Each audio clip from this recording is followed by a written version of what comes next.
কেসকিবান্দির পুতের নাম সুলতান খা বাংলাদেশের সংবিধান লিখে দিব। সংবিধান তাজউদ্দিন বুঝে না, না সৈয়দ নজরুল সংবিধান বুঝে না, আসাদুজ্জামান খানরা, মনোরঞ্জন ধর, ডক্টর কামাল হোসেনরা সংবিধান বুঝে না। ওই আলী রিয়াজ বুঝে সংবিধান। আলী রিয়াজ ডক্টর কামাল হোসেনের মোহরির কাজ করে দেখি তো বুঝে কিনা। ওই যে রাতের পর রাত না ঘুমাইয়া 381 ঘন্টা বিতর্ক করে 9 মাসের সংবিধান করলো, সেইটা বাংলাদেশের সংবিধান সুইরে ফেলায় দিয়ে নতুন করে লিখে দিব।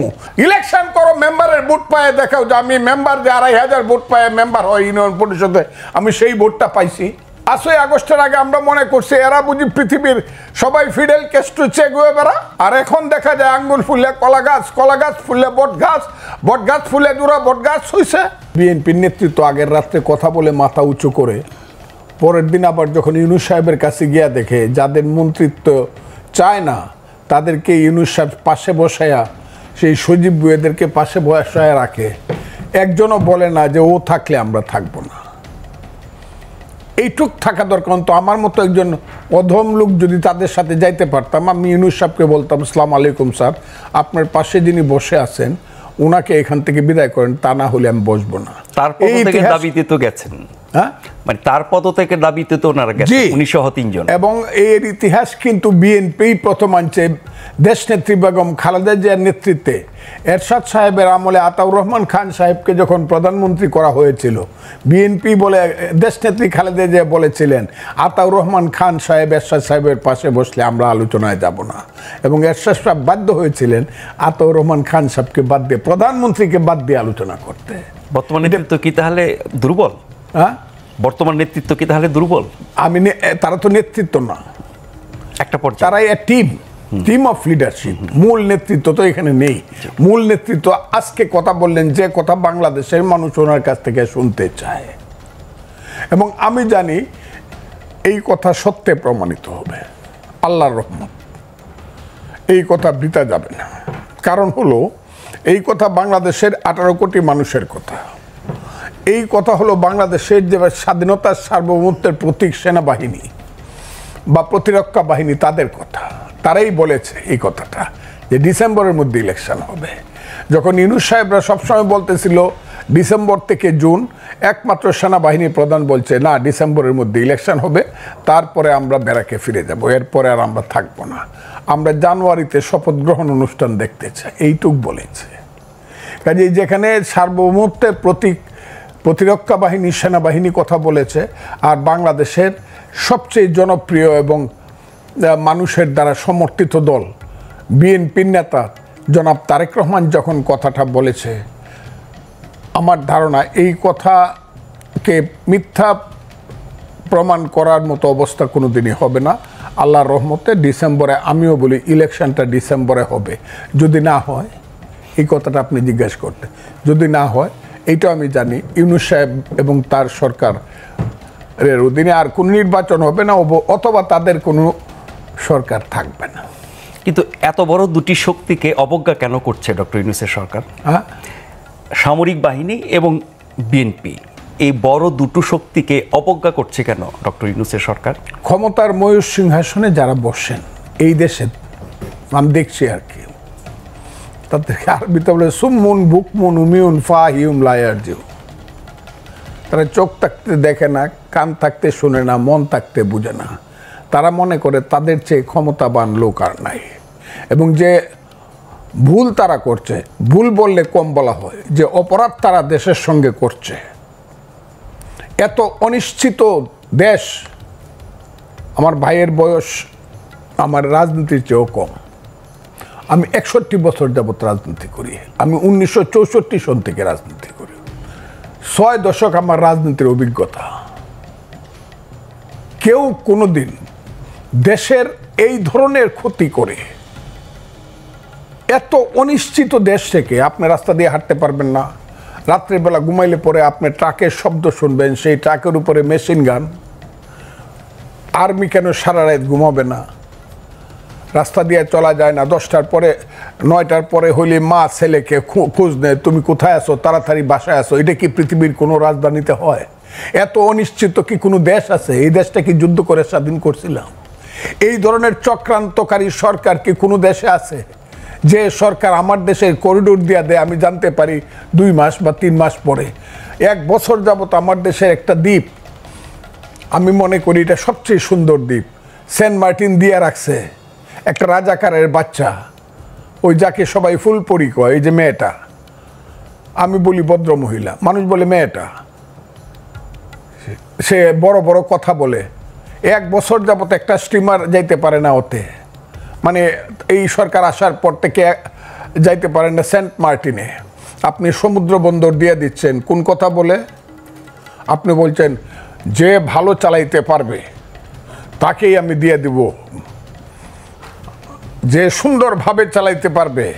আমার দেশ সুন্দর কি অসুন্দর ইনু সাহেব আপনি কি জানেন? আপনি যুদ্ধ করছেন, দেশটাকে আপনি সৃষ্টি করছেন, আমি সৃষ্টি করছি, যারা সৃষ্টি করছে তাদের সঙ্গে আমি ছিলাম। ওই যে ইকবাল হল থেকে সবচেয়ে বেশি ছাত্র নেতৃত্ব হয়েছে মুক্তিযুদ্ধ, আমি ছিলাম। আমি দেখছি সিরাজুল আলম খানদেরকে দেখছি, তাদের নেতা বঙ্গবন্ধু শেখ মুজিবুর রহমান কিভাবে 32 নম্বরের দোতলা থেকে আঙ্গুল তুলে কথা বলতো মার্চ মাসে, সেটা আমি দেখছি। কিভাবে পতাকা হয়েছে, স্বাধীনতার গান হয়েছে, এটা কি বলে আমাদের যে জাতীয় সঙ্গীত হয়েছে, সব দেখছি। জাহিদুর রহিম কিভাবে 2টা গান পাশাপাশি গাইছে, সিরাজুল আলম খান এই 4 নেতার সামনে বৈশা জাহিদ ভাই গানটা গানতো, আমার সোনার বাংলা আমি তোমায় ভালোবাসি। জাহিদ ভাই ওই গানটা গানতো, ধনধান্যে পুষ্পে ভরা আমাদেরই বসুন্ধরা। ইকবাল হলের অতে বৈশা, গেস্ট রুমে বৈশা সবাই বলল যে এই গানটা আমাদের পছন্দ হয়েছে, কারণ 2টা গানই পছন্দের, কিন্তু যেহেতু ওইটা হইল বিশ্বকবির গান, নোবেলে আমরা পছন্দ করলাম, এই গানটা বঙ্গবন্ধু জিনিসটা চয়েস করলেন। কথাগুলো খুব বুঝবেন। সেই দেশ যুদ্ধ করে স্বাধীন করছি আমার মা, মুক্তিযুদ্ধ আমার মা, মায়ের পেট থেকে আমার দেশ বেরিয়েছে। সেই মাকে আপনি বলেন আমি শাড়ি দিতে পারি না, হইতে পারে পুরান শাড়ি পরে আমার মা, আমার মাকে আমি ভালোভাবে 3 বেলা খাবার দিতে পারি না, ঔষধ দিতে পারি না আমার মা। আপনি বুঝি আইসা বলবেন এই তোর মারে জমিদারের কাছে বিয়ে দিয়ে দিই, তাইলে সুন্দর বেনারসি শাড়ি পরতে পারবে, সেই মাকে আমি দিয়ে দিব? আমার চট্টগ্রাম বন্দর দিয়ে দিলে বাংলাদেশ থাকে? আমার কান্না আসে, ওনারা আসবে না ওইভাবে, কারণ আমি যুদ্ধ করে দেশ স্বাধীন করছি। চট্টগ্রাম বন্দর দিয়ে দিলে বাংলাদেশ থাকে কি? আপনি করিডোর দিয়ে দিতে চান, আমরা বুঝি না? আমরা বুঝি না বার্মার থেকে কালকে কি করে আমার দেশের রাষ্ট্রদূতকে বের করে দেওয়া হয়েছে কেন? ও এরা আমাদের বন্ধু রয়েছে এখনো। আমি ইউনুস সাহেব বা ইউনুস সাহেবের এইসব ধরনের ওই যে পান্ডা পুন্ডা ছেলে পেলে, আমি ফজলুর রহমান, আমি বুঝি না চীনের সঙ্গে আমার সম্পর্ক কোথায় যাবে, বার্মার সম্পর্ক আমার কোথায় যাবে। ওই জায়গাটা যে একটা গাজা উপত্যকা হবে, লেবানন হবে চিরদিনের জন্য, রাতে ঘুমাইলে পরে বোমার আওয়াজ হবে, আমি এটা বুঝি না, নাপাম বোমার আওয়াজ হবে, মেশিন গানের আওয়াজ হবে। ওই যে গাজা উপত্যকা আজকে দেখলাম 36,000 মানুষ একসাথে মারা গেছে। আমার দেশটাকে ইউনুস সাহেব নিতে চান কোথায়? দিব না আমার দেশ, আমি না খাইয়ে থাকবো। আমার দেশ যেভাবে পারি আমি বাঙালি জাতি বাংলাদেশের মন চালাবো। আপনি দিয়ে দেওয়ার কে? আপনি দিয়ে দেওয়ার কে? আপনাকে রাইট দিছে বাংলাদেশটাকে আপনি দিয়ে দিবেন বন্ধক? কেন দিবেন আপনি? কোনো রাজনৈতিক দলের জিজ্ঞাসা করার প্রয়োজন মনে করলেন না, এমনকি জানানোরও মনে করলেন না। এখন আবার অস্বীকার করেন। কে খলিলুর রহমান বাংলাদেশের? আমি তো বললাম, আমি ওই দিনও বলছি, আজকেও বলি, ফজলুর রহমান যাকে চেনে না সে বাংলাদেশের নিরাপত্তা বাহিনীর লিডার হয় কেমনে? প্রতিরক্ষা বাহিনীর সে মন্ত্রী হয় কেমনে? দায়িত্ববান লোক হয় খলিলুর রহমান। ইতিহাস তো আমি দেখি 2001 সালে তারা কি ছিল, একটা প্রাইভেট সেক্রেটারি ছিল। ওই প্রাইভেট সেক্রেটারি বাম হাতের নিচে থাকে রাজনীতিবিদের। গেঞ্জি যত দামি হোক কেউ শার্টের উপরে পরে না, আমলা যত বড়ই হোক রাজনীতিবিদের চেয়ে সে বড় না।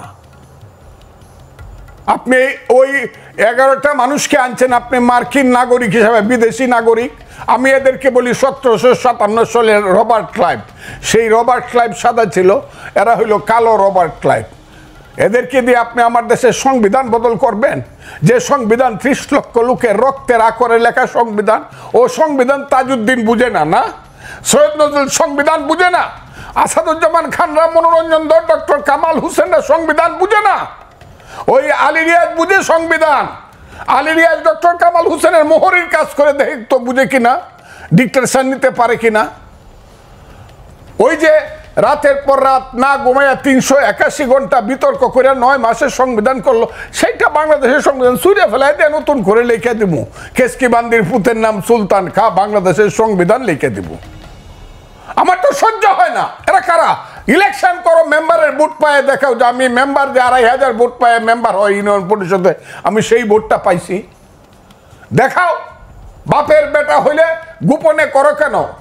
সকালবেলা একরকম কও, বিকালবেলা আরেক রকম কও, অন্ধকারে রাখো, মানুষকে মুনাফেকের মতো বিশ্বাসঘাতকতা করো, ছোট ছোট বাচ্চাদেরকে দিয়ে চিলড্রেন পার্টি করাও, আর মাথার মধ্যে হাত দিয়ে বলো তোমরা হবা বাংলাদেশের নেতা। ছাত্র তরুণরা বাংলাদেশ চালাবে। সেই ছাত্র তরুণ 9-এ পড়ে, 10-এ পড়ে, মেট্রিক পাস করছে, সে যদি দেশ চালায় তাহলে তো আমি ফজলুর রহমান 70 ঊর্ধ্ব ব্যক্তি গিয়ে আমার গিয়ে ক্লাস 9-এ ভর্তি হতে হবে। ওই গোলাম মোরার ননির গিয়ে আইএ ফার্স্ট ইয়ারে ভর্তি হইতে হবে, না তো স্কুল কলেজ সব বন্ধ হয়ে যাবে। সমস্ত ছাত্ররা এখন ইউনো অফিসে গিয়া, ডিসি অফিসে গিয়া, বিভিন্ন মানে ওয়াটার বোর্ডের অফিসে গিয়ে বসে থাকে, সচিবালয়ে গিয়ে বসে থাকে, ডিসি কিভাবে পরিবর্তন করা যায়, কাম কিভাবে নেওয়া যায়, প্লট কিভাবে নেওয়া যায়। এর জন্য এই দেশটা আমরা সৃষ্টি করছিলাম। আমার দেশের সমস্ত তারুণ্য ধ্বংস হয়ে যাচ্ছে। এক একটা ছেলে 5ই আগস্টের আগে আমরা মনে করছি এরা বুঝি পৃথিবীর সবাই ফিডেল ক্যাস্ট্রো চে গুয়েভারা, আর এখন দেখা যায় আঙ্গুল ফুললে কলা গাছ, কলা গাছ ফুললে বট গাছ, বট গাছ ফুলে দুরা বট গাছ হইছে। ঘর আছে দর নাই, মানুষ আছে রাও নাই, বাড়িতে একটা ঘর নাই, দরজা নাই, সেই সব ছেলেগুলা বিমানে যায় বাড়িতে। এগুলো আমরা দেখি, আমি দেখার দরকার নেই, মানুষ দেখে এগুলা। যাদের পিছনে এক সময় 7 লক্ষ লোক মিছিল করে আসতো, তাদের পিছনে এখন 700 লোক যায় না, 150 লোক হয় না 3 দিন মাইক পারলে পরে। তাদের সাথে আবার ইউনুস সাহেব গিয়া মিটিং করে প্রথম, এনসিপি পার্টি প্রথম, আর এদের পিছনে বিএনপি যায়। আমি তারেক রহমান সাহেবকে বলবো আপনি আমাদের নেতা, বাংলাদেশের নেতা, বিএনপিকে বলবো এনসিপি যেখানে বসবে আগে তারা রেজিস্ট্রেশন করে আসুক, তারপরে আপনারা গিয়ে বসবেন। তা না হলে বসলে পরে আমাদের অপমান হয়, বাংলাদেশের মানুষের অপমান হয়। এনসিপি কে? কোথায় আছে এনসিপি? বাংলাদেশে ঢাকা শহরে কিছু ছেলে পেলে বাদ দিলে এই দেশটাকে একটা চক্রান্তের মধ্যে ফেলে দিয়ে গণতন্ত্রকে হত্যা করা হচ্ছে। এই দেশটাকে একটা চক্রান্তের মধ্যে ফেলে দিয়ে এই দেশের সমস্ত মানুষের মানবাধিকারকে হত্যা করা হচ্ছে। আর এই দেশটাকে আস্তে আস্তে ধীরে ধীরে কইলে পরেই তো আমারে বকবো, যে বকা বক্তাছে আমার উপরে ফতোয়া হয়েছে আমি মরলে নাকি আমার নামে জানাজা পড়া যাবে না, আমি নাকি কাফের। আমি কথা বললেই হবে? দেশটাকে আমরা এদের জন্য করছিলাম? এই দেশটাকে আমরা স্বাধীন করছিলাম কেন? কি স্লোগান ছিল? এই যে মুক্তিযুদ্ধ হইল, 47কে ভুল প্রমাণিত করে মুক্তিযুদ্ধ হয়েছে। 47 ভুল প্রমাণিত হয়েছে দেশে 52 সনে। যেদিন বলা হয়েছে আমার মায়ের ভাষা, মুখের ভাষা, যেদিন বলা হয়েছে 62 সন, 64 সনে শিক্ষা আন্দোলনে আমি বাঙালি, আমার শিক্ষা ব্যবস্থা ভিন্ন রকম হবে, বাংলা হবে উর্দুর সমান সমান একটা ভাষা, সেই দিনই তো পাকিস্তানের 47 ফলস প্রমাণিত হয়েছে। যেদিন 6 দফা দিয়ে দিছে শেখ মুজিবুর রহমান, 7ই জুনে যেদিন স্লোগান হয়েছে তুমি কে আমি কে বাঙালি বাঙালি, যেদিন 69 সনে 11 দফা আন্দোলনের স্লোগান দিয়ে আসাদরা মারা গেছে, মতিউররা মারা গেছে, তোমার আমার ঠিকানা পদ্মা মেঘনা যমুনা, 70 সনে বঙ্গবন্ধু শেখ মুজিবুর রহমানের নেতৃত্বে ডিসেম্বর 7ই ডিসেম্বরে যখন মেজরিটি হইয়া পাকিস্তানের ক্ষমতা পাওয়ার কথা ছিল, দেয় নাই, যখন স্লোগান দিছে বীর বাঙালি অস্ত্র ধরো বাংলাদেশ স্বাধীন করো, সেই তো যুদ্ধ করছিলাম। আমি তো স্লোগান দিছিলাম পিন্ডি না ঢাকা, ঢাকা ঢাকা। আমি তো স্লোগান দিছিলাম পাঞ্জাব না বাংলা, বাংলা বাংলা। সেই যে বাংলা, কোন বাংলা? সেই বাংলা হলো গণতন্ত্রের বাংলা। গণতন্ত্রের জন্য দেশে যুদ্ধ হয়েছিল। ইউনুস সাহেব বুঝেন? আপনি অনেক বড় মাপের মানুষ, আপনি আমার চেয়ে 10 বছরের বড়, আপনাকে আমি এমনি ব্যক্তিগতভাবে সেলিউট করি, কিন্তু আপনি কি বুঝেন গণতন্ত্র কাহাকে বলে, ইহা কত প্রকার কি কি? আমরা যখন যুদ্ধ করি বাংকারে থেকে থেকে পাঞ্জাবির বুকে যখন ট্রিগার টিপি, পাশের ছেলেটা যখন গুলি খায়া 5 হাত উপরে উঠে বলে মামা, মাকে তুমি দেখো, সেই মা পাগল হয়ে মারা গেছে। ইউনুস সাহেব বুঝেন মুক্তিযুদ্ধ কাহাকে বলে? সেই মুক্তিযুদ্ধ করে লাখ লাখ লোক মারা শহীদ হয়েছে। আমি যে ক্যাম্পে ছিলাম, মইলাম ক্যাম্প, বালাট ক্যাম্প, মেঘালয়ে, সেই মইলাম ক্যাম্পে 50,000 শিশু এবং নারী মারা গেছে। অনেকে চ্যালেঞ্জ করে 3 লাখ লোক পায়, আরে 3 লাখ না 7 লাখ লোক তো মারা গেছে শুধু শরণার্থী ক্যাম্পে। একটা যুদ্ধে খুলনাতে 18,000 লোক একদিনে মারা গেছে, এটা 8ই ডিসেম্বর। কাজে আমি আপনাদেরকে, দেশটাকে রক্তের সাগরে দেশ হয়েছে, এইটাকে নিয়ে এত খেলাধুলা করা উচিত না। এখনো মুক্তিযোদ্ধারা জীবিত আছে, এটাকে, এই মুক্তিযুদ্ধের বিরুদ্ধে যারা স্লোগান দেয় তারা মহাপাপী, তারা আলবদর রাজাকার এবং তাদের সন্তান। এখন দেশটাকে সেই দিকে নেওয়ার চেষ্টা করছে। এক বড় মৌলানা দেখলাম বক্তৃতা করছে, পৃথিবীর শ্রেষ্ঠ দেশ নাকি আফগানিস্তান। আমি মৌলানার নামটা বলতে চাই না, বলতে পারি।